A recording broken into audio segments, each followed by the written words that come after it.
metallurgy, those kind of industries. And of course, but on the other side, there's a conflicting signal that the productivity of U.S. manufacturing, together with the employment situation in U.S. industries, has not looking like it's being helped. So we're seeing a continuing decline in most of American manufacturing industries, as well as the shrinking payroll for these industries. So whether the tariffs are working in this regard will probably take some longer time to manifest itself. The second part is whether these tariffs are helping with U.S. revenue. Like a jacket to the dry cleaner. And again, there's a law, I forgot the name of which, but it's an undergraduate economic course, tax rate that you can set to maximize your short-term tax revenue. And nobody really knows whether America's tariff level is at that maximum, or whether it's too low or too high to reach that maximum. If Trump's other goal is to increase the U.S. tax revenues, and people are right, tariffs are a form of tax. So again, this is something we have to observe over slightly longer period. And I think there's some unfair criticism against these tariff policies. I do believe at least the strategic vision of Trump's tariff war is on the right track. Because I do think reindustrialization is vital for America's future. But some people are blaming, for example, the exchange rate and devaluation of the dollar on Trump. I think that's unfair because we know that the exchange rate of the US dollar is based on two critical things. The first one is the credibility of the United States financial institutions. And that's been eroding because of the US mounting debt. I don't think Trump is solely responsible for that. And also, I don't think any short-term Trump policies could correct or reverse course for that. So that's the first issue.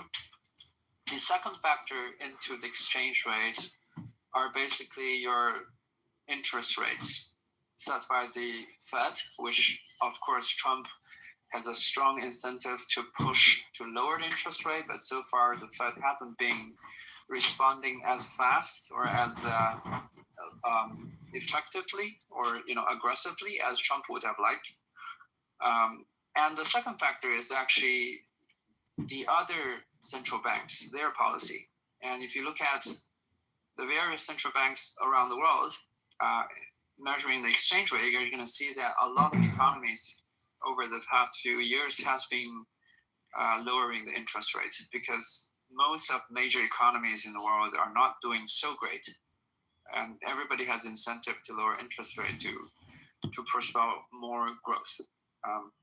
But if you measure, for example, the US dollar's purchasing power against major commodities and things like gold, for example, you're going to see a continued devaluation of US dollars against commodities, but that's also a historic trend. And it doesn't also happen alone with the US dollar. It happens over all major currencies. So that's the first part I would like to talk about. Maybe that's slightly fairer to assess whether Trump's policy is working in terms of tariffs. And I think the answer is yes to be seen. The second part is whether Trump's tariffs are an effective tool in terms of geopolitical maneuvering and leverage. And I think it's a yes and no. Many people mentioned, because we're talking about soybeans, many people mention China. And China is in a very unique position when it comes to U.S. foreign policies, because from the Chinese perspective, people don't understand tariffs as a simple tick for tack, as a raising stakes on, for example, a poker table. People in China look at tariffs how the Jews answer this shit of leverage, which is if, for example, the U.S. starts to They restrict don't have an interest Chinese in import.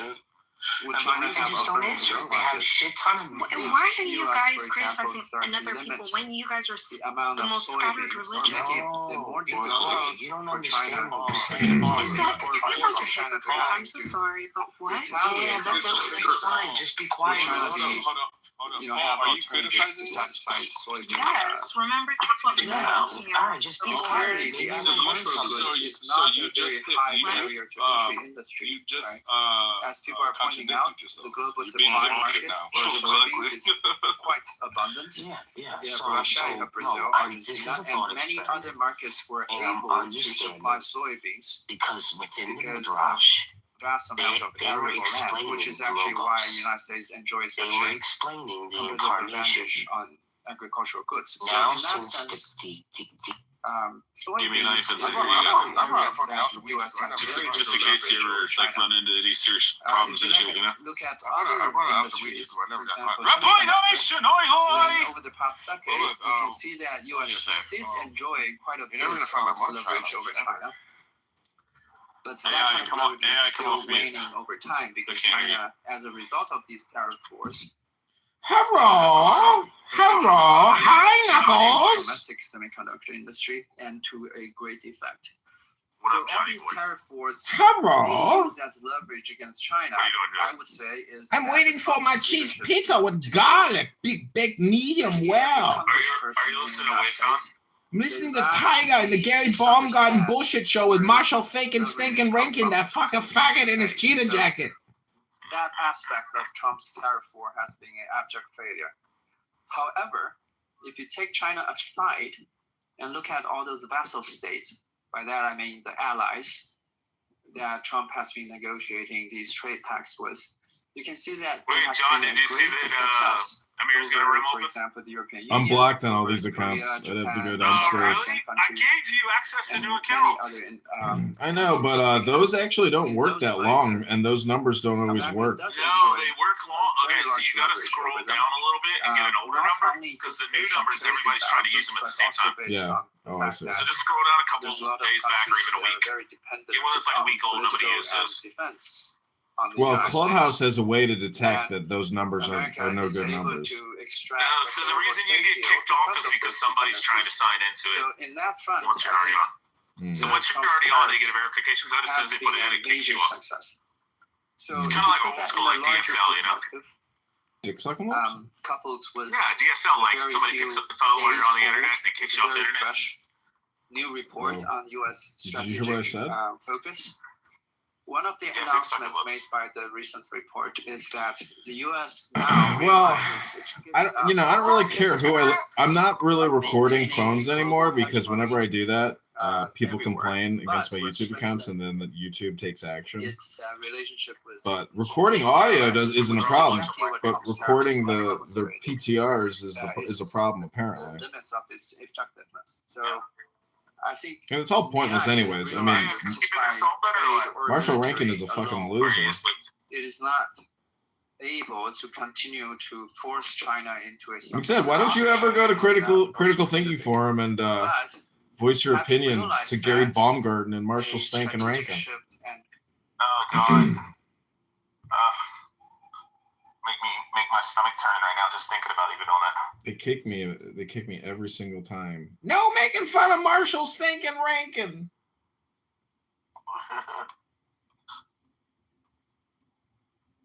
Right. Makes that I have a friend that likes to say, got it. It's a little bit like saying, right. Got it? got it. Got it. Got it. Got it.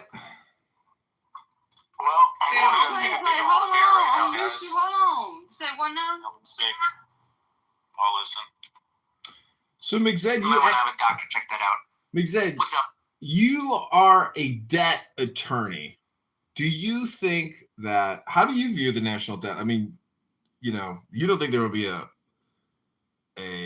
austerity or not austerity, but do you think there will be a debt jubilee? How do you deal with, do you just keep adding to it and just keep going because the rest of the world is everyone's operating off of the same currency system essentially because it's all relative, it's global. Meaning like we're not a banana republic yet, but if we do become a banana republic, other current banana republics will just become super banana republics. I think that debt is a certain kind of a social problem.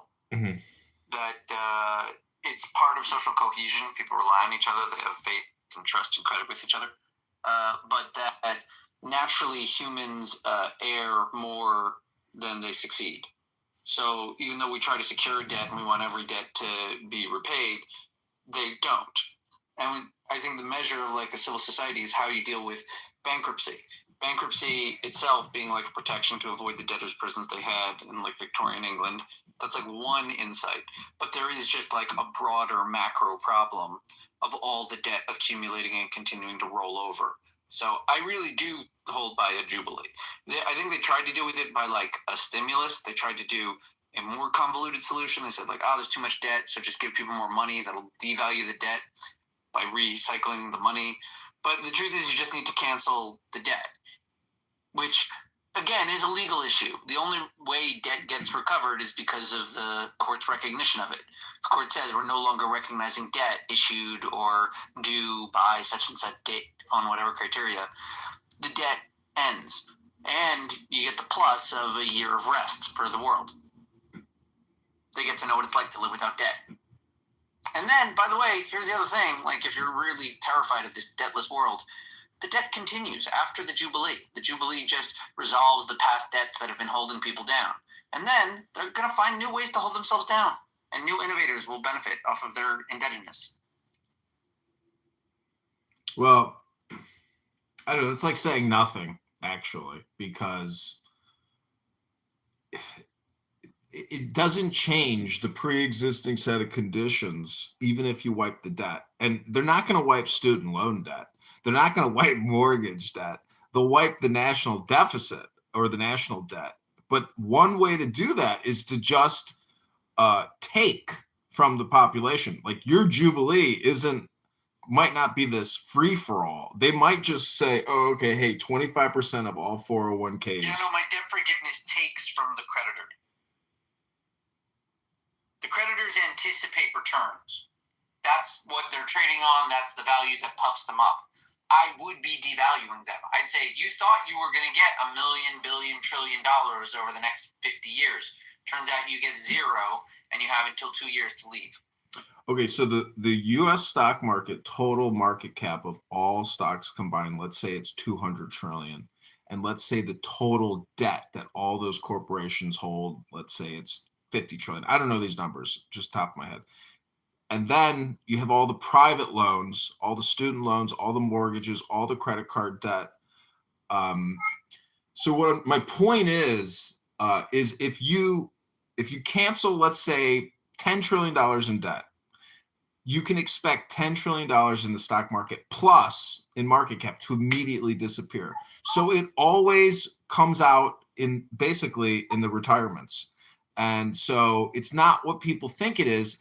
The debt jubilee will just mean that the people who thought they had a retirement have less to spend in retirement. That's all it really means. And then everyone is debt free. Don't forget that. No, not everyone is debt free. This is just a negotiation to keep it going day to day. No, I'm saying, this doesn't in a simple jubilee, all the debts end. So, right. But that's thousands of years ago in a debt. Apple has cash reserves, but Google's debt, Facebook's debt, Twitter's debt, your personal debt, credit card debt, mortgage debt, student loan debt, all of that debt becomes a legal non-reality. You can no longer collect on it. It results in a stimulus to all of those people that receive debt service. Right. Got it. But the thing is, you're making an all or nothing statement, which basically means nothing, because if there is some type of all or nothing statement, you're saying all the debt's wiped away. That's an all or nothing statement. That's how laws work. I get it, but you're applying this to every corporation. Takes the steps to nullify debt. It's a very specific program, just like all these acts and all these programs. So your fantastic comic book Bible version of a debt jubilee, as I said earlier, means fucking nothing. Got it? Right. It's just proposal like any other. The American debt forgiveness policy has not been done. What they want to do is up for grabs. And yes, I have a pitch. Forgive the debt.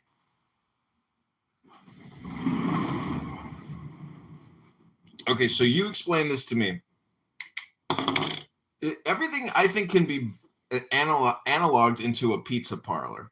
So right now with the SNAP Nutritional Assistance Program, people on, let's say a family of 4 or a single mother of 4, she's getting, let's say, $1,300 a month. Do you realize that we as a society are borrowing so that woman can use Amazon Fresh and Amazon Whole Foods to order $1,300 of food delivered to her front door every month as an individual, receiving that benefit that we have to borrow and spend on so she can get that benefit. We live in a system that is only expanding, its money supply. So, it is what it is. I'm just saying, I'm posing all my debt rhetoric is nothing more than political rhetoric because it's civilizational. Well, I don't know. It feels like you're a little cautious to look into the area and pick a side. Like, for example, I'm totally in favor of, capitalism and debt and financing and interest rates. I hear all of the arguments. They make sense to me. I just also think that humanity benefits from a debt forgiveness cycle. There's a book that talks about his theory of the origin of debt and credit as a makeup of society. And he sees debt, or really debt forgiveness, as a recipe for the destruction of the society. That when the people, the farmers or whatever, far off villages, find the debt burden too large, then they allow in enemies. They're no longer loyal to the sovereign that's supposedly protecting them and that they owe money to. If the sovereign results in an indebted populace, the populace, much like in America, invite in the aliens to change the regime. Got it. And so our government... Debt forgiveness is rather a prophylactic to strengthen your society, an awareness that there are difficulties upon the peasants and the gentry that invite in destruction of the order of the state. Thus, to preserve the state, the best course of action is to habitually end the debt. Mm-hmm. Yeah. It sounds like a nice concept, but... Well, it's historically sound. I know, but with what we have in terms of modern credit score systems, everything comes down to an individual social security number. I know there's TINs and there's corporations and all these other partnerships and LLCs that have assets in those names, but every year everybody produces an AGI, an adjusted gross income.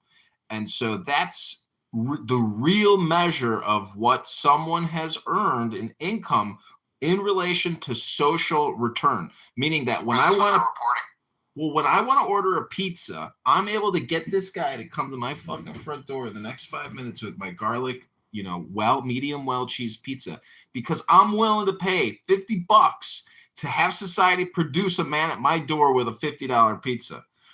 And so that's what we're all working. It's pricey nowadays. And so we are all working to save in order to ask society to produce this service or this product on demand instantaneously because I saved that money to get you to produce it, or I borrowed it to get you to produce it. So what I'm saying is the social cohesion will eventually, in this banana republic, just like in Venezuela, erode enough to either where you're going to die because society kills you and you get, you didn't relax on the train and you got lit on fire. Oh, my pizza's here. Hey, this is John. Hey, brother's delivery. I'm outside the... Oh, okay, great. See you right there. Thanks. All right, pizza's here, boys. Pizza time!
Hello?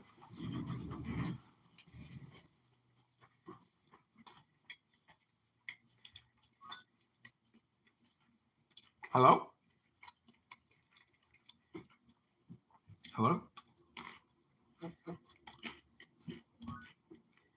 Deal with people becoming homeowners, had to deal with all of those things. And when you really think about what we are doing to free people, when people meet Christ, they meet the liberator.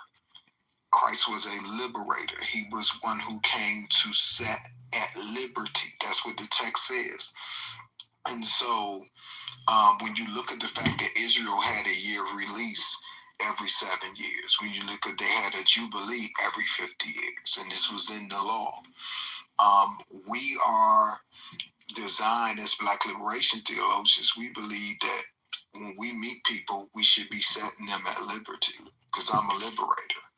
And I think when you become a liberator, you tend not to be the type of person that wants to oppress people. You tend not to be the type of person that wants to browbeat people with scripture. You tend to be a person who is very much involved in being able to get people free. So that's more what it is. Cool, man. Well, look, I'm all for not browbeating people with scripture. I think that shit's like stupid, honestly. So I think that's good. I would ask. I'm aware that because you know about this, I'm curious to ask this. I'm aware that the Romans did debt forgiveness at times. It was kind of a crude economic mechanism because they had this great underclass in the city of Rome that was just multi-generationally poor, and because they were saddled with these generational debts, and it was causing like unrest, so they would just issue this like debt forgiveness, like that completely cleared, which doesn't really exist in the modern world, but I know the Romans did it. And you're telling me that they did that in ancient Israel as well? Oh yeah, it's scripture. You got to go back and read it. And the scripture, this was what was commanded. And I think that even when you look at our system, whereas, we can't hold people to debts that are more than 7 years old. They have to take it off your credit report. It's very similar to that. And not to mention even on a level of interpersonal relationships, in order for you to when you do someone wrong, what do you say? You say, hey man, you owe me an apology. Well, when you owe someone something, that's a financial term, right? You owe them an apology because you did something wrong to them. You're in their debt, right? And so because you're in their debt, now we're talking financial terms. In order to get them to release the debt from you, what do you have to do? Hey man, forgive me, Greg. I shouldn't have said that. I was wrong. It's not in my character, and I won't do it again.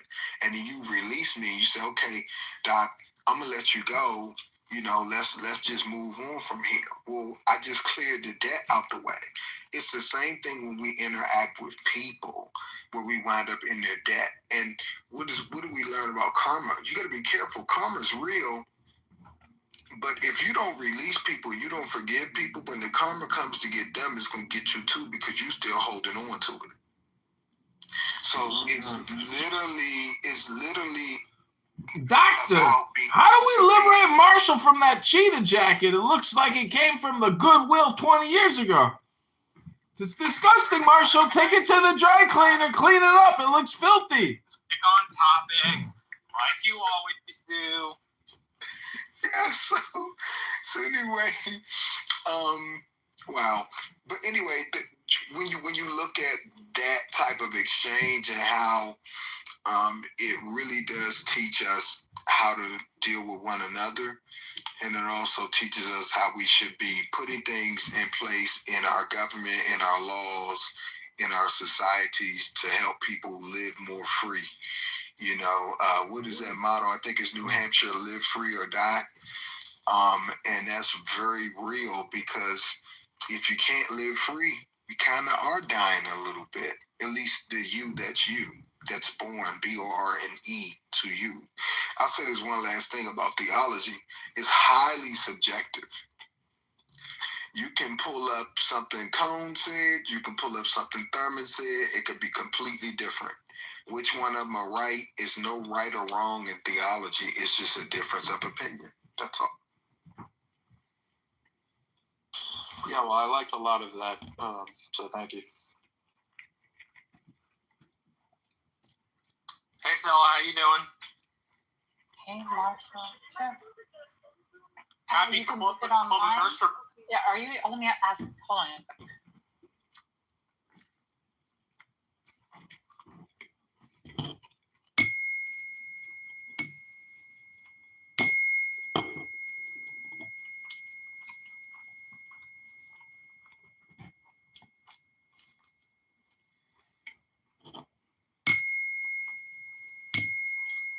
Sorry, I'm not working on library. I'm almost done.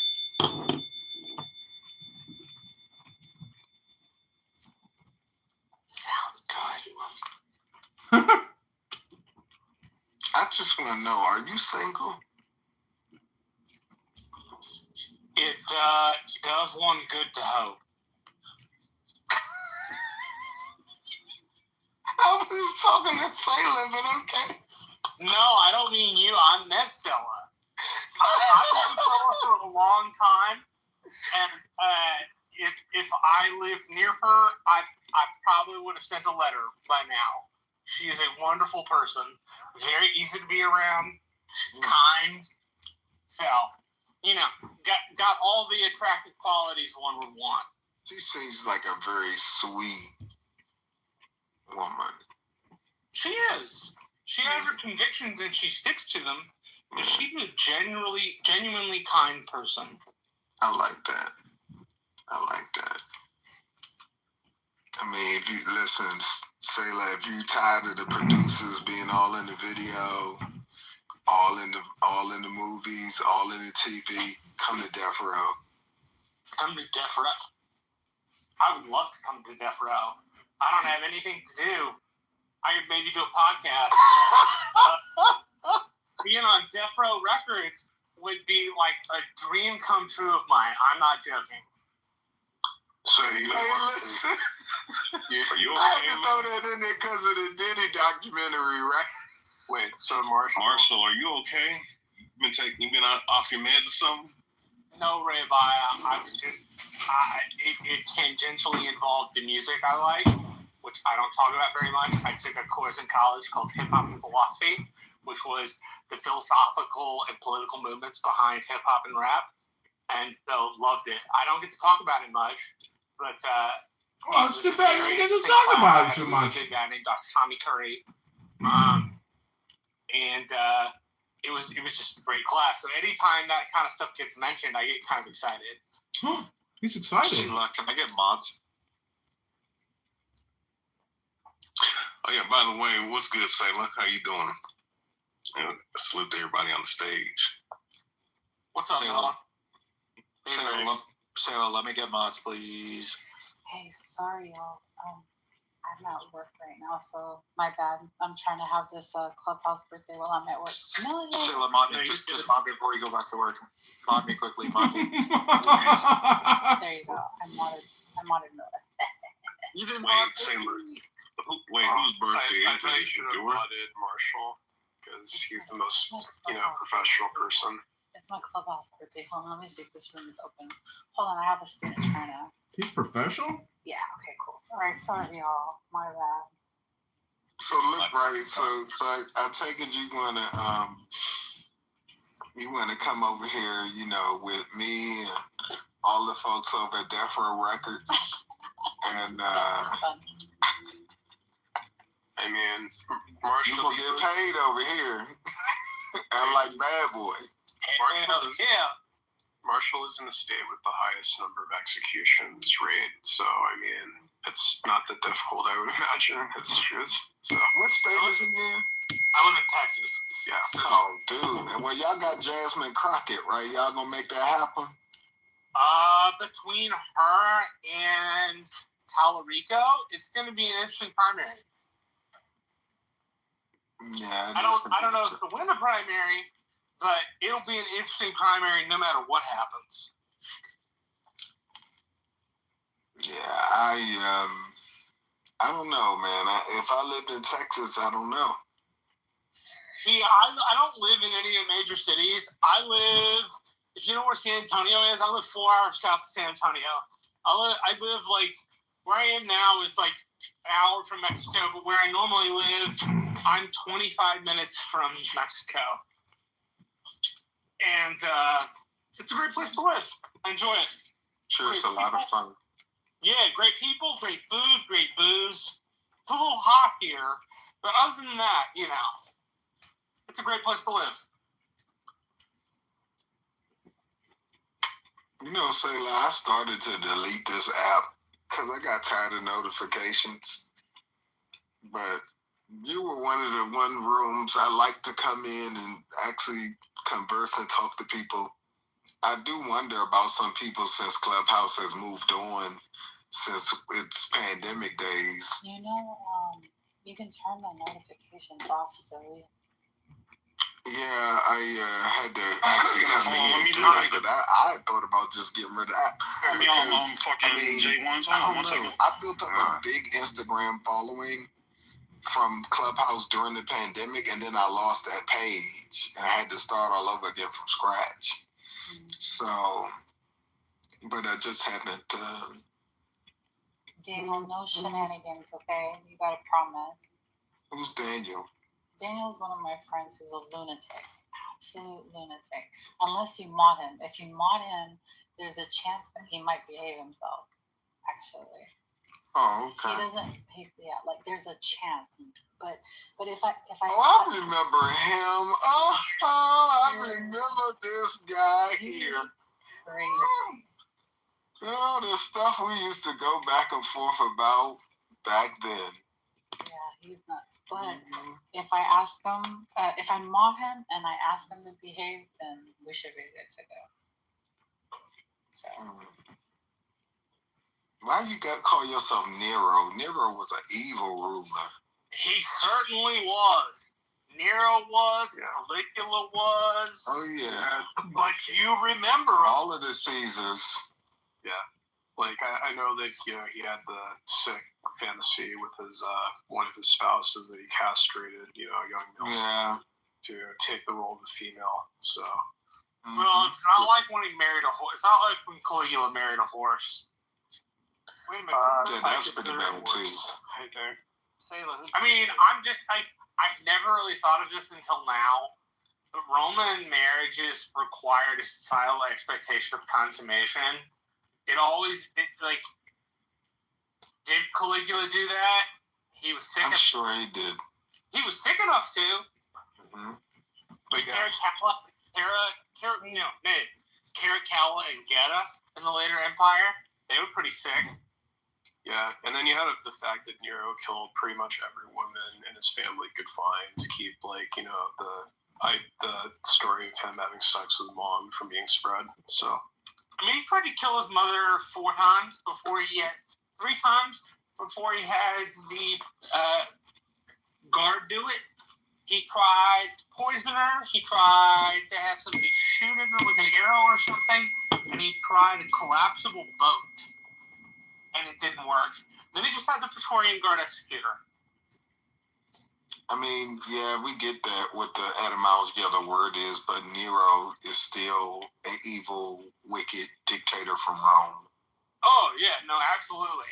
Yeah. You can never hear the word Nero without thinking Rome burns and Nero fiddles. Yep. He was crazy.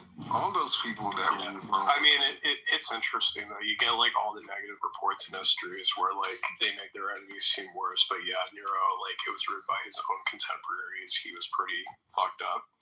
Yeah, he was. Like, it's not even like the shit like you see in 300 where it's like, I mean, they antagonize. Like, if you saw the movie 300, you would think that the Persians were, just completely, dominant for, imperialism specifically.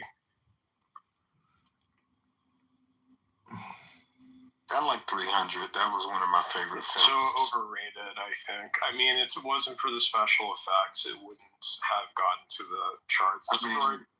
I just like the fact that he said, "This is Sparta," and he kicks the guy down the well. Overused meme.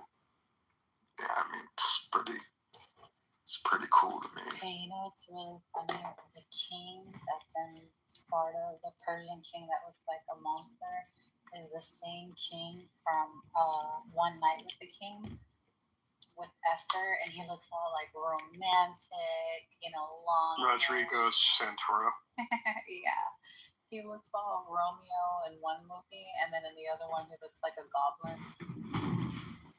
So such a European movie. No offense to Europeans. I take no offense. We're pretty fucked up, so. Sorry. Yeah, what was bothering me, Necro, yesterday is like if your behavior yesterday in that room is like normative of what your behavior generally is like, then No, it's not. Are you usually different? No, I mean, like I said, it's like, it's just the fact that I was dealing with essentially people who were, I mean, it wasn't even really Sasha I was getting pissed off because, like, fuck the dude. I mean, he's just an asshole ultimately. But, like, just in general, the fact that everybody was assuming, like, saying that I was being mean for doing the same thing that Sasha was doing right back, essentially. No, absolutely. My feelings were getting hurt the way that you were being mishandled. Like, I was literally getting my feelings hurt, but people were saying that normally you're not the nicest, so it was really confusing. Like, I'm like, is this how you normally act? Were you acting different? I didn't know.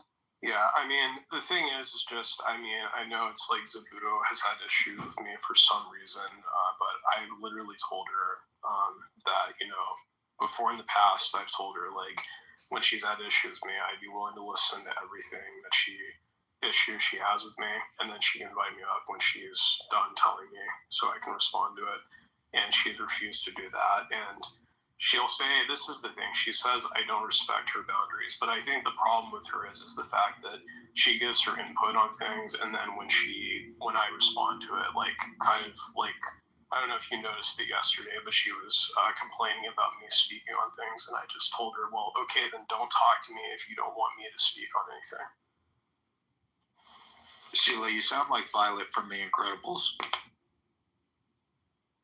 She made me sound like Violet? No, Sheila. I gotta check that out.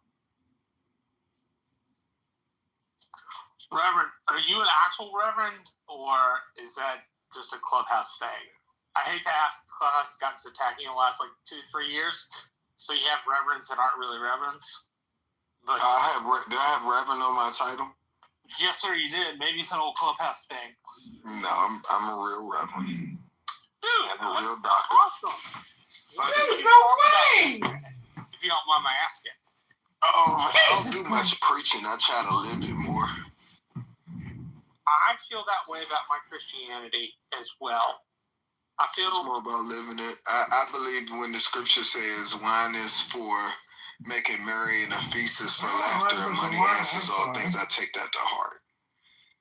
It's always struck me as God expects us to be the light and the example, not the preacher. The preaching is left to him.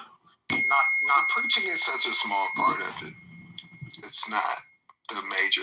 The thing of it is we're all assigned the ministry of reconciliation. We all have responsibility to be our full selves. Be who you are. Be who God made you to be. And you get to decide who that is. We keep practicing cheap grace and putting everything on God, when the truth of it is who you choose. Like, people think that God plays matchmaker, and some people stop doing that. There's nowhere in Scripture where God played matchmaker other than Adam and Eve. So he tried it once, it didn't work out for him, so he stopped. So your soulmate is whoever you choose it to be. People keep thinking God's sitting up there playing match. You don't think God busy enough to be sitting around worried about who you sleeping with? At the end of the day, it's your choice. It's who you decide you want to be with. That is your soulmate. And you get more than one. And we need to stop trying to put this on God, because some of these relationships and marriages, there's no way in hell God put it together. I really appreciate it. Thanks, Brandon. Yeah, no problem. You say Reverend. I look for my grandmother or somebody. Lord, I forgot I had. Hey, Doctor, I got a question for you. I mean, if God is all-knowing and everywhere and everything, you don't think God is concerned in our love lives? Come on, it's the ultimate reason. I never said that. What I said was he don't play matchmaker. Of course he plays matchmaker. That's just your opinion, Doctor. Huh? Don't you know about St. Valentine?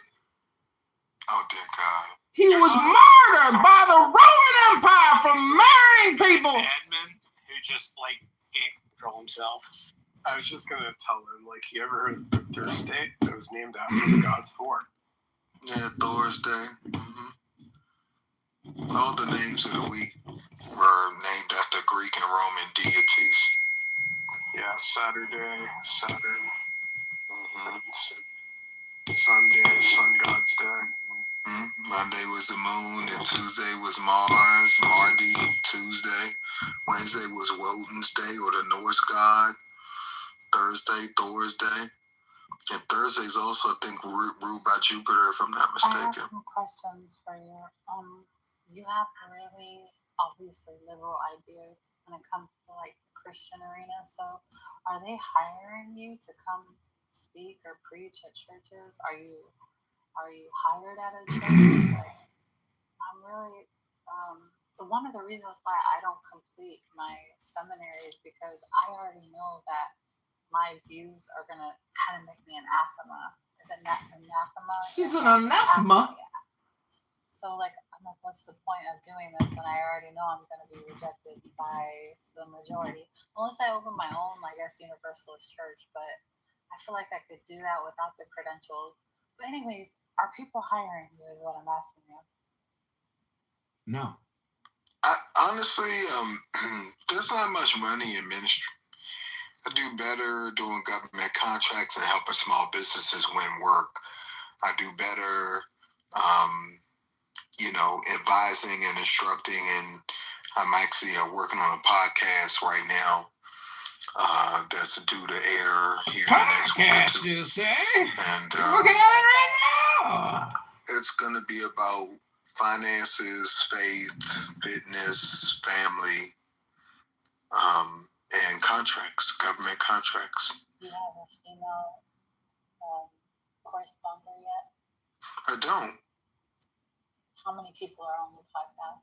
It's just going to be me right now. What's the name of the podcast? Forward Progress. Yeah, I picked that particular name because in football, when you get the first down, they'll try to pull you back and say you didn't make it. Say, no, you can't stop them from getting the first down. They got it by forward progress. I think for a lot of people, they put in a lot of effort, a lot of energy to making their lives what they want it to be, and somehow they get pulled back or snatched back. I'm like, no, man, we're going to help you move forward and progress, and that's really what it's about. It's old campaign slogan I used for a couple friends of mine who wanted to know what they should make their campaigns about, and I said, call it forward progress. So that's what we're doing. I think that's more advantageous than standing in a pulpit preaching, because most people aren't really even going into churches nowadays, and they just don't pay preachers enough for me. I mean, I know people who are full-time pastors and they make $24,000 a year. It's peanuts. Well, I mean, you can't survive on $24,000 a year. So that's the problem that I have with it. It's just like, come on, man. Like, you know, you got to pay those loans back from seminary unless you went free. You know, and Howard University is not cheap at all. Well, I think if you're graduating from Howard University with the theology degree, there is using that PTR now. That's my point. But you chose $23,000 because with a theology degree from Howard, you could be a chaplain and make way more than that. You can go into chaplaincy for sure, but you ask if people were like, bring me to the church and hire me out and all that, and it's just not enough money for me to do that, to be honest. It's not enough money. I make more money going to talk to groups about how they can turn government contracts into income for themselves. So, you know, I mean, I've had people offer me asinine amounts of money to come speak, and I turned them down. A theology degree in the first place. Well, honestly, the truth be told, I only went to seminary because the AME Church would not ordain me without an MDiv. Baldo! That's the only reason I went. Getting attacked with Big Otherwise, Baldo. I was content with my Mr. MBA and Baldo. my master's in public administration. I didn't necessarily need the third degree. Or the fourth one, for that matter. Mr. Baldo. Congressman Baldy. Go ahead, Marco. Yeah, I just also wanted to say I really do apologize. I did not mean to misgender Sasha. It's just it's something that I do need to work on. Yes. Yeah, a lot of people struggle to remember pronouns, so I get it. I just wanted to know if you were doing it. I could also just mean to sleep with a trans. Seems pretty sincere enough. Oopsie. Yeah. Well, I mean, that's one of the things, to me, the only reason. Stop, you don't come up. It's my birthday. It's my clubhouse birthday. I'm just teasing. Go ahead, Marco. Yeah, I mean, in general, the only reason I stayed in the room last night was because I saw that, you at the very least were able to see through essentially what I was going through. You don't have to apologize, Necro. Be comfortable with your life's decisions. John, stop. Necro, what was going on with you last night? Talk to me. Yeah, I don't know. Everyone heard what happened. Well, I mean, I don't know if you want us to go through what I went through last night. To take up the time. You want to talk about it, or is it something you just rather just not talk about? I mean, I think we should at least cover a little bit of it. What did you say what do you think the most offensive thing you said was? Well, I think essentially, a lot of the frustration that I gave, I think the stuff that I was really intentionally, the only time I was being deliberately disrespectful was when I was doing the same shit that Sasha was doing, pretty much. You look what that was. Calling him, stupid, and, pretty much just throwing the typical insults that he calls people, or she calls people. Does she call people trannies? No. Did you attack her transgender? No. No, I would just,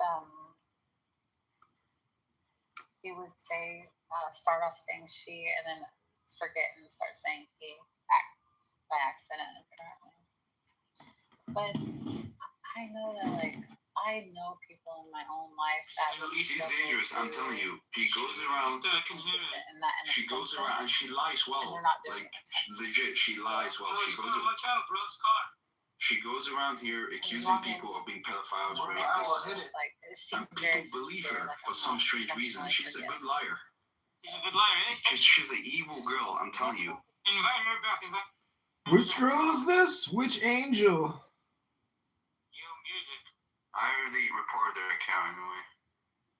So have we gotten to another account? Have we got their account is Tash?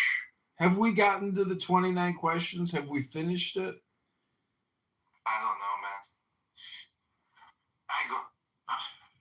What a long day, Diego and Brincesia. Yo, Yo, Brincesia. You know your YouTube does not work. I know the audio's. My mic is broken. You're recording with no audio, man. I know, but it's okay. Whatever. Who cares? Like, so many videos anyways. What's the difference? No, that's pretty sad because it's been like that for a while now. I know. I was trying to figure out which phone it was.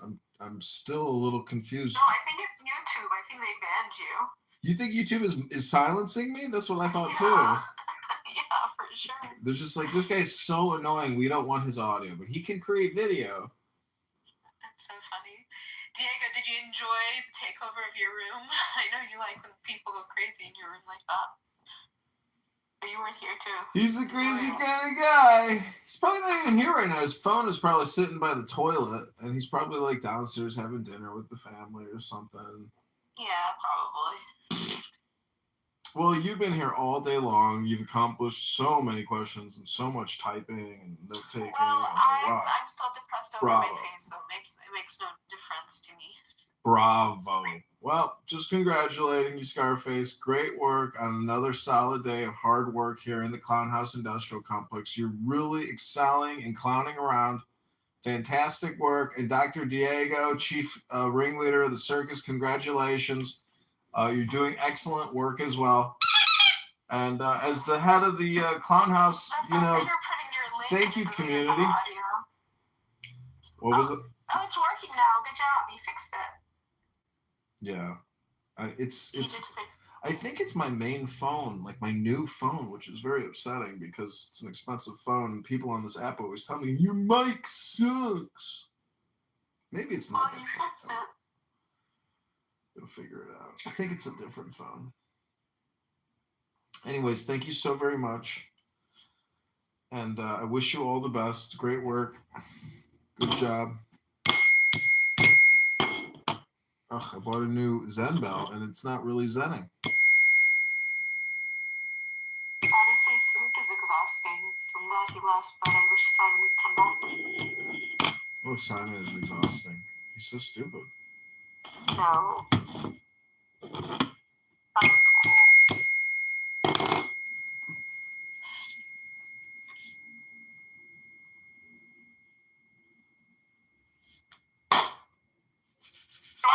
As I said at the start, Nick, to be clear. No, it's not an ambush. Nick, to be clear, I'm not ambushing you. I'm literally reading an anecdote that you revealed on your podcast.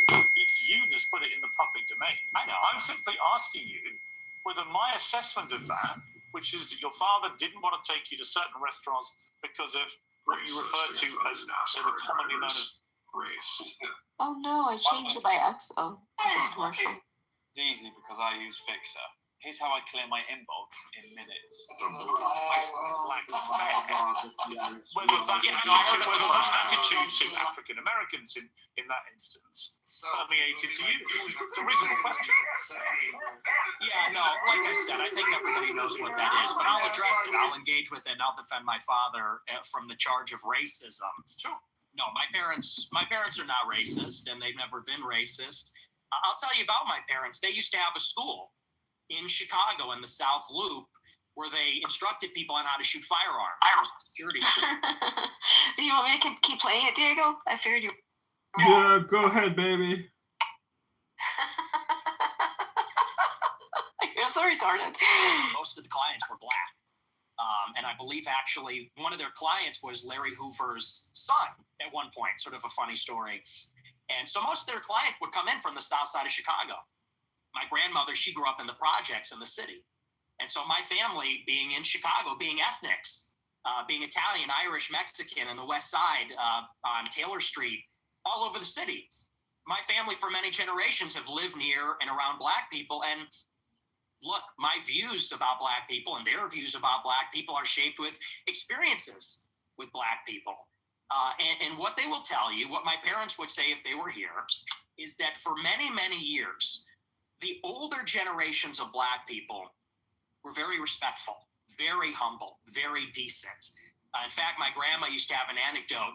She grew up in a lot of dysfunction. Her mother was mentally ill, and they would be having dinner in the projects, and there'd be so much chaos and dysfunction and disagreement and fighting. And she would look across the way out the window at a Black family in the other apartment, and they'd be holding hands around the table saying grace. And this is sort of the culture that used to prevail. But now what you have in the city is that there's no accountability for the Black people. And now Chicago has become a complete dump because these teenagers go out and they take over the city. They call them teen takeovers. That's the euphemism for it. They're teenagers, but they all come from the same neighborhood. They drive up there and they mug people and attack people, and they destroy cars and destroy shops. We had the Festival of Lights a couple of weeks ago. It's supposed to be a family event. And they light up the trees, and they, there's a big parade. I was in the parade one year, and you had a bunch of Black people there shooting each other. 7 people shot, a 14-year-old killed in the Magnificent Mile. And I know there's a lot of Black people that feel the same way about this. They say, we've lost control of the city, and we're looking for accountability. We have a lot of Black people that are always outraged about racism, outraged about attitudes from white people, but they're never ashamed of some of these behaviors, never ashamed of some of the things that go on. And that's why I think there's a lot of negative attitudes these days.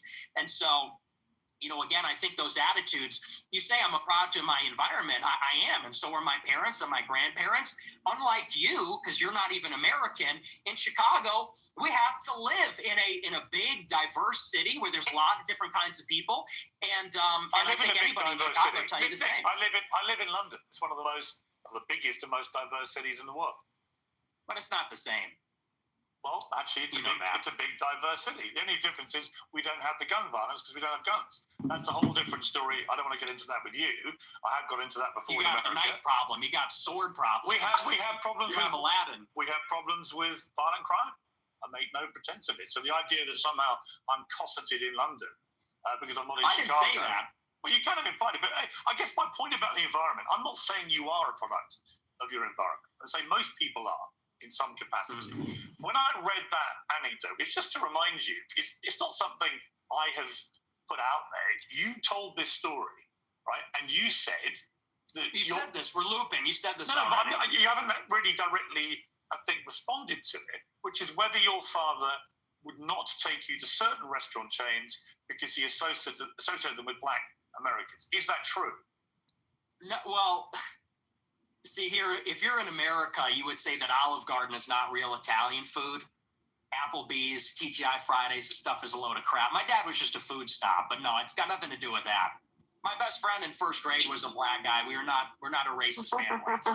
Okay, so when you told the story, I'm just curious. So when you told that anecdote, which clearly on the face of it is racist, right? You're basically saying your father made racist decisions about where you would go as a family to eat. Should we fast forward? Well, I'm just going to ask you a question. You told that story. What did you say? Let's just listen to it. Okay. Didn't mean to infer that he was racist. And do you understand why when somebody like me reads that anecdote for the first time, as I did this week, I reach a different... Scotty! Well, I understand what you're doing, which is a sort of making of a murderer. How did he become racist? Well, his father didn't eat an Olive Garden because he said that's not real Italian food. Hang on, can I? I'm literally reminding you of something you said on your show, which led me to conclude a certain thing. If I'm wrong, tell me. Yeah, it was said in jest as a humorous anecdote, and now you're trying to spin it into a narrative, which is his parents are racist. He comes from a long line of racists. And I think everybody knows my parents are boomers. And these people come. Well, you're a boomer, I guess, too. In a way, 60. right? You were born I'm in what, 60. 19? Yeah. So you're a boomer also, or maybe you're a Gen Xer. I suppose it's sort of on the cusp. But it's a humorous anecdote. These are kind of the attitudes of baby boomers in society. But you're trying to spin it into a narrative, which is you're a product of your environment. Your dad's racist because of this joke. Now you're a racist, and I don't think that's a fair characterization. Okay, people can make their own minds up. They can go back and listen to you say it. I mean, the beauty of what I'm going to talk to you about in this interview is that almost all of it is just going to be reminding you what you have said and asking you what you meant. Your position about that story is that it was a joke, okay? I want to come to something else you said. This is where you talk about Jews, women, and blacks. This doesn't take... Child. Apologize for the commercial. So stop wearing so many layers to go outside and get the bears. They're always coming up with, no, it's not the Jews. No, it's not women. No, it's not blacks. It's actually really complicated. No, it fucking isn't at all. Jews are running society. Women need to shut the fuck up. Blacks need to be imprisoned for the most part.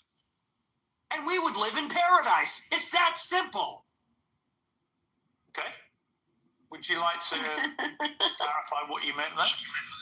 That's all true. That's 100% true. Everything I said in that clip is true. Including that blacks need to be imprisoned for the most part. Yeah. Yes. No, for the most part. What does the most part mean? What percentage of American blacks would you like to see in prison? Whatever the percentages of the murderers. I think it's 1 in 20 black men will commit a murder in their lifetime. So maybe let's say that, 5%. Oh, so you're talking about black people who murder people?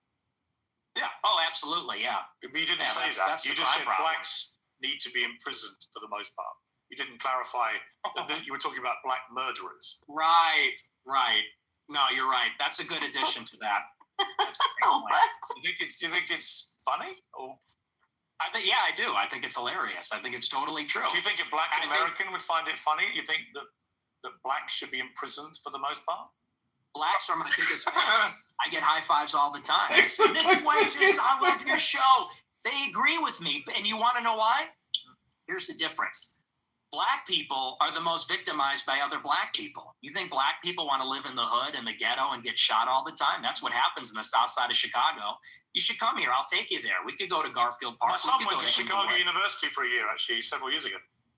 Yeah, that's a bubble. That's a bubble. You think you're in Chicago and Hyde Park? You don't know Chicago. Go a little bit west. See what it's like over there.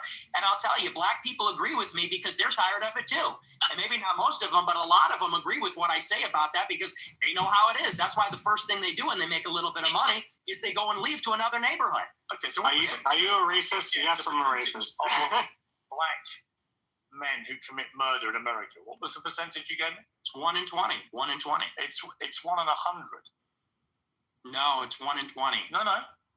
Less than 1 in 100 black US men commit murder. That's the most up-to-date crime statistics in America. That's not true. I've seen other statistics. They say 1 in 20 will eventually commit a murder. So your rate means that you're saying that 5 times as many black men commit murder as the official crime statistics say. Yeah, there's a report, I believe, on X by Data Hazard. I'll have to go and double check that for you. But yes, there's some pretty shocking evidence that says that it's far more alarming than you would think. Okay, but you would accept that the official crime statistics are 1 in 100? Or you wouldn't accept that statistic? I don't know. I don't have it in front of me, but I've seen other evidence. Like I said, Data Hazard on X, I believe, produced a report about a year ago. It said 1 in 20. But, I mean, whether it's 1 in 20 or 1 in 100, that's a lot of people, Piers. I mean, sure, this is a lot of white people commit murder too. Well, they do, don't they? Okay, but it's about proportionality. I mean, white people are 65% of the population. Blacks are 13%. And I think anybody would tell you that more black people proportionally commit violent crime than white people. And people vote with their feet. People would rather pay a much higher property tax. Most mass shootings. What's with the interruptions? I'm sorry. Thank you. I appreciate that. You know, you look at in Chicago, in New York, these neighborhoods are so stratified. People would rather pay a high tax rate. They'd rather pay a much higher property value to live in a less diverse, less black neighborhood because they don't want to live around the violence. And I think that when you look at Even on the public transit, the subway, the blue line, people don't want to go there because they know who occupies and menaces the public transit. It is these people like Daniel Penny had to deal with. It's people like Irina Zarutska had to deal with. And that's just the uncomfortable reality. You've also said you don't want to live near black people. Let's take a listen to this clip. I'm a new generation of white person. I'm not living around blacks. Sorry. I want white kids, and I don't want my white kids bringing home black people to marry. It's racial for me. And call me racist. Oh, very Christian of you. I don't give a fuck. I mean, it couldn't be clearer, really, unless you want to say that's another of your jokes. But you're basically saying, yeah, I'm a racist, aren't you? Yeah, I'm fine with that. You're fine with saying you're a racist? Totally. I think everybody's racist. I think everybody, if we're being honest, is racist. I think everybody, the only people that aren't racist or pretend not to be are white people to their detriment. Everybody else is racist. So earlier in the interview, you got aggrieved at the idea that your father was a racist. You wanted to make emphatically because sure my father's. He's not. Because my father doesn't share my same views on that. So he's the exception to everyone's a racist. Well, everybody's a little bit racist. You're right. So maybe everybody. The difference is you're attacking my father. He I'm can get fired from his job. I'm not attacking your father. You are. No, I'm not. I don't know your father. And to be clear, I have no knowledge about him at all. Well, then let's leave him out of it. Let's leave him out of it if you don't know. Hang on, Nick. You put that story into the public domain on your show. I'm simply reminding you of what you told everybody, millions of people, about your father. If you now want to retract it, fine. If you want to say it was a joke, which is what your position was earlier, fine. But I'm allowed to put to you things you said publicly. That's not unfair. That's not me targeting your father. You put that story about him. You know what you're doing. You know what you're doing. That's right. That's right. Which to me, you both know what you're doing. Your father made decisions about your father didn't want to go to the restaurant because there's too many black people there. That's a racist. Of people who worked at these places. If you say or use them, if you say that is not what you meant, that's fine. You can respond any way you like. But the idea I can't ask you about it without you saying I'm attacking your father is ridiculous. Well, you are, and you know what you're doing. And there's a political culture in America where if you have the wrong views, you get fired from your job. And my father has a job. Well, then why did you call your father then? You charge him with racism. Exactly. And I'm put in a position where I don't look like I'm sticking to my guns. If I don't say my father's a racist, you're putting him in jeopardy, and he's not here to defend himself or explain his views. And it's very low. And did his father fire people for being black? People can see what you're doing. I'll defend my views. And I think that, so let's leave him out of it. Let's just not talk about my father because my father isn't here. I'm here. Okay, well, then do you accept that you shouldn't talk about that's fine. But then do you accept you shouldn't talk about your father on your show? And you shouldn't tell him? Absolutely not. Absolutely not. So it's fine for you to put a story out there which would make most people who listened to that story or watched it at the time on your show conclude that he was racist.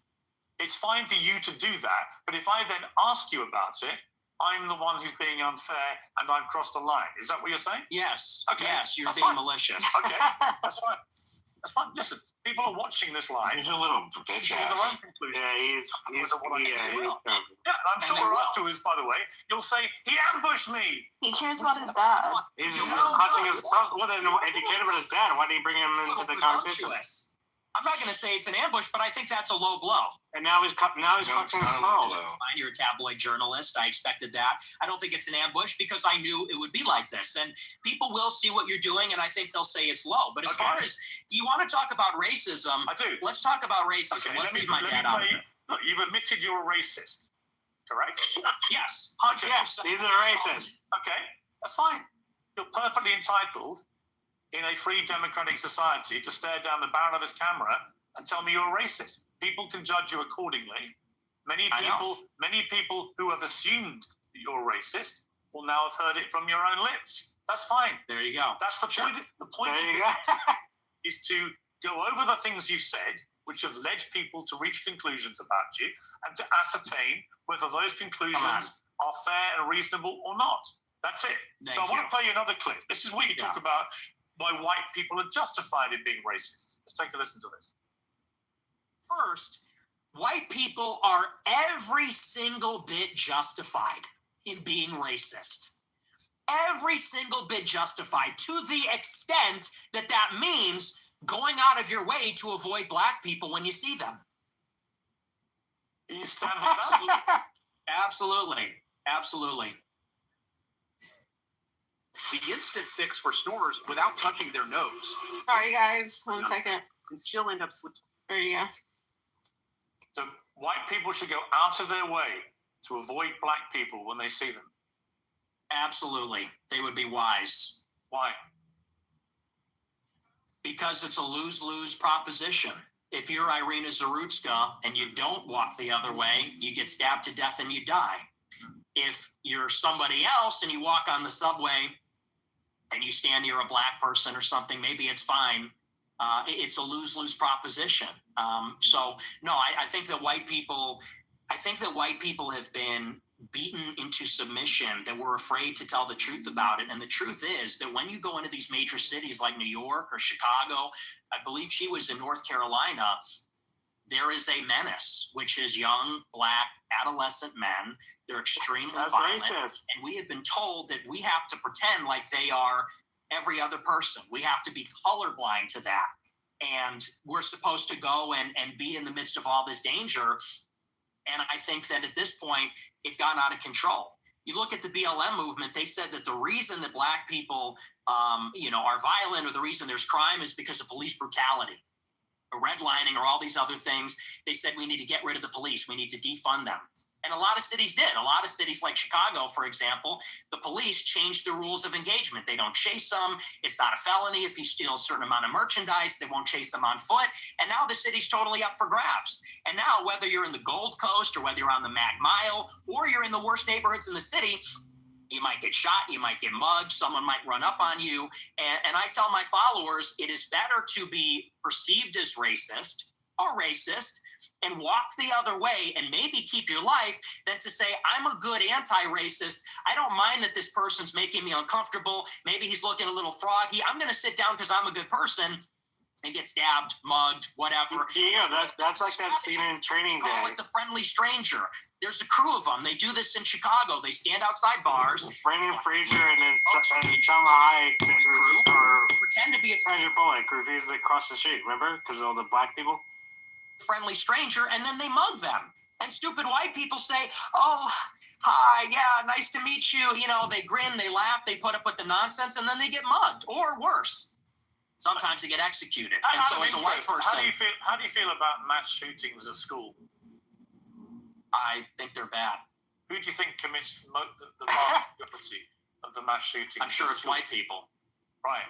So how do you feel about that? I think that white people do more antisocial violence. I think black people participate in more gang violence. I think that's the difference. What's the difference to the victims? There's no difference to the victim, but it's a different kind of crime, and it's a different proportion also. Do you know what percentage of white people are school shooters? Per capita. I know that the vast majority of mass shootings in schools in America this century were perpetrated by young white men. And I'm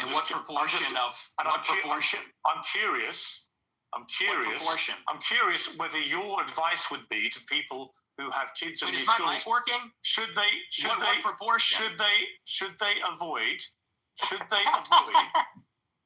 white people at school? Should people with the kids at school avoid young white men at school? No. Okay. Do you know what per capita means? Do you know proportionality? There are more black people proportionally that engage in violent crime or are involved in gangs, especially in these major cities, than there are white people that are school shooters compared to the entire white population, and everybody understands that. Two-thirds of mass shootings at school perpetrated by white people. But what proportion of white men commit school shootings? That's the question. I've just told you. It's 60-65% of school shootings by white people. You're telling me what proportion of school shootings are committed by white people. I'm saying what proportion of white people have committed school shootings. Are you playing dumb, or are you just not that smart? What's the difference? See, See, now you want to jump on the victims. The difference is you're asking, would you fear white people or black people? And that's the difference. The difference is what I'm saying to you is, by your logic, if we now have agreed that the vast majority of mass shootings in schools are committed by white people and predominantly young white men, then presumably your advice would be to avoid young white men because they perpetrate these massacres. But it won't be because they're white, right? So are you playing dumb or are you actually dumb? That's not proportionality. You are because you're. Well, I don't think you are dumb. I think you're smart actually, but you're deliberately avoiding per capita, and everybody knows that's the difference. What proportion of white men are school shooters? It's probably 0.00001%. What proportion of black men have committed violent crimes? It's probably like 5%. I don't know what it is off the top of my head, but it's very high. And I would add to that, even as it concerns schools, why do you think parents pay a super high property tax to live in a school district where there's white people? Because they know that if they go to the black school, it's going to be the Bloods and the Crips. It's going to be gangs. It's going to be, you talk about school shootings. Nobody talks about all the school shootings that are committed by gangbangers in and around the school and all the other violence that's associated with that. I mean, these schools in the south side of Chicago, it's just not. I have an answer for you, Nick. So the proportion of the population who carry out mass shootings is actually the same for black and white. For white people, the proportion of again, are you hearing it? No. See, I think the trouble with your statistics is a lot of them don't bear much scrutiny. We have a bunch of fact checkers checking all this in real time because you do have a tendency to just come out with a little old baloney. And when you say, well, it's true. And when you're confronted with reality, you don't like it. What's the figure? What proportion of white people have committed school shootings? With white people as the denominator and white people that have committed school shootings as the numerator, what's that percentage? For both black and whites, the proportion of the population who carry out mass shootings generally is about the same. No. Tell me the number, and yet the only focus of your attention is the black shootings, the black crime. You don't want to live around black people. You want to avoid black people. You don't want interracial marriages or relationships that may produce black people. And yet, when I point out to you that there are many parts of crime in America where actually there's a majority of white people that perpetrate them, you don't care. You don't have any interest in that. It doesn't exercise your mind. Maybe no one's buying this. This argument lost. No one is buying this. Everybody understands per capita, and people can even see what you race ahead and say, well, we're comparing the proportion of white and black school shooters. I said, no, compare the proportion of school shooters that are white versus violent criminals that are black, because that was the basis of the monologue, is that you're very likely, if you encounter black people or a young black man in the city, that you're going to be the victim of a violent crime, of a robbery, a mugging, a car theft, a carjacking, or a murder. That's the difference, and it's about proportionality. And everybody sees past that because we all live in reality. You want to talk about product of your environment? People that live in New York, Chicago, LA, we live in reality. We live in this environment, and we see what it's like. And the threat, the danger, in terms of probability, it's not even comparable. And I would say this, to your point. If you're in a high school and truly, if you see a white person who looks like a little autistic, he's got the SSRI stare and he reaches for a backpack, people joke and say, run. Similarly, if you see a jalopy pulling up with a bunch of black people in it and they got their pants around the ankles, you're going to run also. And I'm saying the same thing. The difference is, the latter happens much more often. It's much more common. In Chicago, there's like 10,000 carjackings and car thefts every day. It's in the thousands. It happens all the time. How many mass shootings committed by autistic SSRI white people? I don't even know. I mean, it's probably in the single digits in the last decade in the city. That's the difference. And but you're really just trying to carry water for liberal ideology. I can absolutely say yes, there is way too much black on black crime, for example, involving guns in Chicago. Yes, there is way too much gun violence. Yo, I don't care. Shut the fuck up. Yeah, leave Simon alone. Leave Simon alone.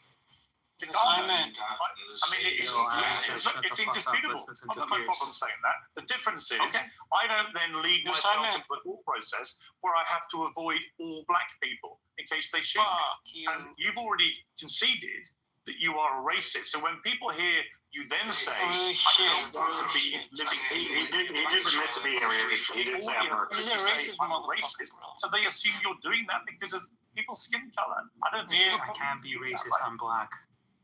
Simon, you're a racist. Simon is not a racist. He can't be a racist. He lives in a country. You're separating two different things. The monologue when I said I don't want to live around black people, that was after Irina Zarutska got shot, and it's true. I mean, they are a largely in this city, in Chicago, the South Side, the West Side, huge criminal population, and I don't want to live anywhere near it. And I do. I want to live in a white neighborhood. I think that that's extremely desirable. Again, and I think even black people. Nick, you're perfectly entitled to that view. Why are you racist? But when you have obviously prefaced all this by saying, I am a racist, unashamedly, you are a racist, then people will assume that all your thought processes about all of these issues he can't hear you. To people based on their skin color, which is the purest personification of racism. Oh, it could be well, true. it's not an aversion. I would say it's the opposite. I like my own people. My own people are familiar to me, and I think that's true across the board. I think that people seek out other people that are like themselves, and every other group does this, whether it's blacks, Hispanics, Asians. You know, I get a lot of attacks when I talk about that I'm against interracial marriage. And what's funny is that every other group is against interracial or interethnic marriage. Jews, Chinese, you're the product of an interracial marriage. Yeah, I mean, that's debatable. Not really. For the sake of argument, sure. No, you're the product of an interracial marriage. And your father is part Mexican. You're literally, for the sake of argument, the very person you just told me you want to avoid. What race is Hispanic? Is that a race? What do you think it is? I'm asking you, what race is Hispanic? Hispanic, of course it's a race. It's called Hispanic. It's a mix between two races. It's a mix between indigenous Americans and white, though, is it? It's not white. Well, you're more of a racial purist than me. You got really? You just keep saying you're in a white neighborhood. You're literally from a mixed race background yourself. You've literally got Mexican blood. I know, and I live in a non-white neighborhood too. I'm trying to get out of here, though. But I'm trying to get out. But here's the thing: Do you have any non-white friends? Genuine question. Most of my friends are non-white. Most of my friends are not, and non-white people love my show. How many are black? How many of your friends are black? Many of them, like at least a dozen. Wow. Ye being one who you know, Sneeko being another who you also know. Yeah. So how do they feel when you say you just want to be away from any black people, walk away from them? Well, you know what Ye told me? I'll tell you verbatim what he said. That it doesn't come from a place of, and you use the word aversion. That's the first thing I'll actually dispute. Okay. It's not an aversion on the basis of skin color, because that would seem to suggest it's like a stubborn, irrational bigotry. I don't consider myself a bigot. I consider myself a racial realist. I'm realistic about how the races are, and I speak provocatively about it. And I speak provocatively about our tribalistic instincts and tendencies as human beings. And I'm not a liberal ideologue that says that over time and with enough education, we're all going to see this great brotherhood where we're colorblind and everybody's the same. You know, I don't think that's ever going away. I think that race is real. It's not just skin deep. It matters to us and it matters to each other. And black people know that, and Hispanics know that, and Asians know that. And people like me know that too. And I think on that basis, we can have mutual respect and understanding, not aversion based on skin color. The reason I use the word aversion is you literally said that you should walk the other way if you see black people. That is an aversion to black people based on their skin color. No, that's called economy of information. That's economy of information. That's safety. And I said in the same monologue, if you watch it, it's like, I feel sorry. The problem is you clip the 10 seconds. I don't know if you watched the whole show, but in that monologue, I said, most black people are not violent or criminals. I said, and it's unfortunate that we're going to offend them when we turn and walk the other way. I said, but the problem is, we don't know. We can't tell. And someone like Irina Zarutska, she sat down in front of a black man with her headphones in and wasn't paying attention because she was being a good liberal and said, I'm not uncomfortable by this. I'm progressive. Then she got stabbed in the neck. And I said, it's unfortunate that you would have to sit behind the black man to be safe. And if he's not violent or schizophrenic, he might be offended by that. I said, but how many deranged white men have committed atrocious acts of murder in the last 10 years? Extremely exercised by that one story, which was horrific for the record, absolutely horrific, and should never have happened. The person who perpetrated that evil act had a string of previous offences and should have been picked up more, and it should have been amplified more. I completely concur with all of that. But I just suspect you have no idea how many white people have committed similar crimes, do you? No, per capita. Fewer from experience, because it's like you said. Well, and hang on, and I would add to that, Irina Zarutska wasn't the first one. That was also after Austin Metcalf was killed in Texas. Sure. After How Carmelo many Anthony times has it stabbed been him in the neck. perpetrated by white people? Well, hang on, let me finish my point. But you're And implying that not white only people don't do this. And my point to you, Nick Fuentes, is of course, Well, I never said white people don't do it. deranged white people commit heinous acts. But you don't either know, you neither know nor care, or maybe both. But Hello? you don't care. Hello? You only seem to be focused on black people who commit crimes. And again, if you hadn't prefaced the whole debate about racism by openly conceding you are a racist, I can read connotations into what you've been saying. But once you've said, okay, I'm a racist, and then you only talk about black crime, I think people can watch this and they can say, yeah, he's a racist. And everything that he says about crime is driven through the prism of being a racist. Hello? According to their skin color. Hello? Well, it's funny because it's quite on the contrary. Hello? And I said this in a similar monologue. The problem is not that I wake up and I walk down the street and I see someone that doesn't look like me and it makes me angry. The problem is there's a pattern of behavior, which we've all seen. Blacks in America have become narcissistic, and they become narcissistic because they've been told they're victims of racism, they're victims of slavery. They've been told, really, there's no accountability. If they're rude, if they're inconsiderate, if they're criminal, they are told that